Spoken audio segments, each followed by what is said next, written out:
It's Monday, July the 8th. Kia ora, hello, I'm Philip Duncan. Thanks for joining us. This enormous area of high pressure is coming into the country this week, and basically it pushes away the rainmakers, the wind, and anything that's sort of newsworthy as far as weather's concerned. The main headline this week is how dry and settled most places will be, which is a great headline considering it is the first week of the school holidays.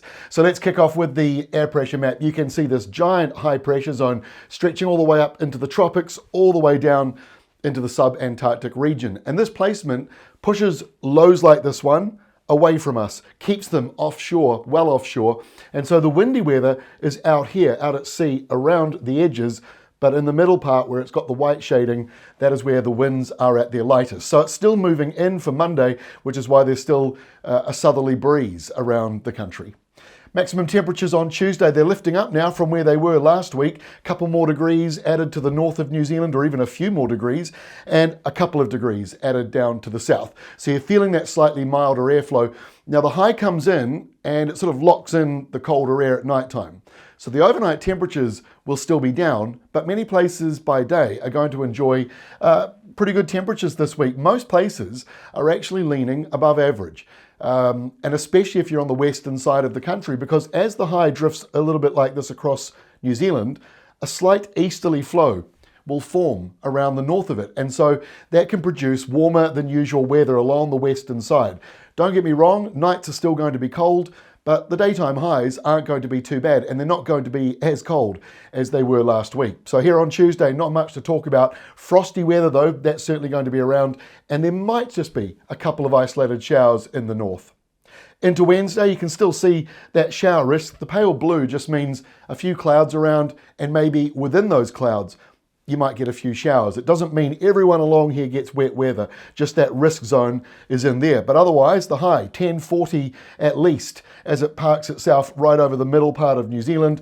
And the next high over here in Australia, so stuck behind it all, as usual, behind each big high, there's usually a low, and that low is stuck here around the Tasmania area.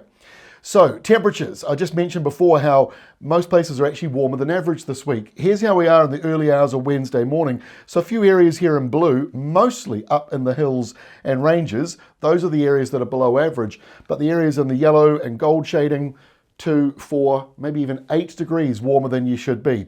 So let me just animate Wednesday and Thursday. You won't see a great deal of change happening here. The only thing you notice is the blue here expands just a wee bit as we go towards the end of the week. And that's because clouds are going to build up around the eastern side of the North Island, and that will keep temperatures down by day, but possibly keep them up a little bit by night.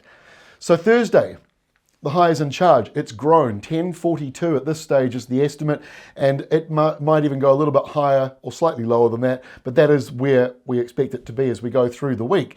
Now that means there's a cold southerly out here over the Chatham Islands, a couple of showers coming around the north here, otherwise not a lot going on.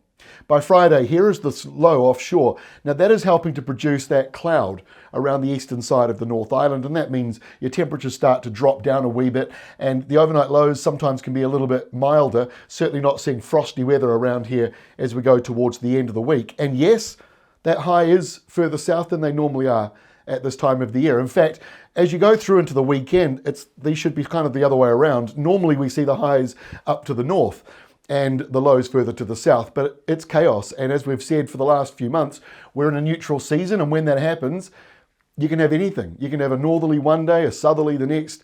Your weather could be warm one week, colder the next. And so when we have a neutral weather pattern, i.e. no La Nina, no El Nino, this is usually what we start to see, a messy weather pattern. So not a lot to talk about over the next week ahead, but what you notice here on Sunday is this big high drops down to the south, and I'm not so interested in this low, although that will be producing a colder easterly with showers. It's more what is happening afterwards. There's a low in the Tasman, we've got a cold front surging back into the southeast of Australia, so we're not yet done with the crazy weather pattern. It's still going to be around with us. But for this week, most places drier than usual, maybe a little bit warmer than usual, and certainly not as windy as it could be.